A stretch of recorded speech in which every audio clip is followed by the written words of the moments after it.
अस्सलाम वालेकुम नाज़रीन, मां किंजा फातिमा ॾिसी रहिया आहियो न्यू महीराण न्यूज़। रुक कयूं था ख़बरुनि ॾांहुं। शहदादपुर रिपोर्टर ज़ाहिद अली बुरड़ो सिंझूरो वेझो ॻोठ अली में इतला भरिसां सिम नाले खे घारो।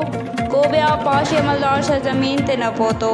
आईन ऐं ज़िले इंतिज़ामिया मामले जो नोटिस वरितो। केतिरा ई ॻोठ बुॾण जो ख़दशो। ॻोठाणा पंहिंजी मदद पाण ते सिम नाले खे लॻल घारो बंदि करण जी कोशिश में रधल।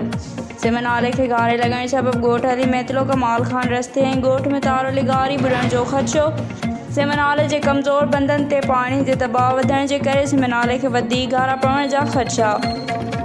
वधीक ख़बरुनि ऐं अपडेट्स लाइ ॾिसंदा रहंदा न्यू महीराण न्यूज़।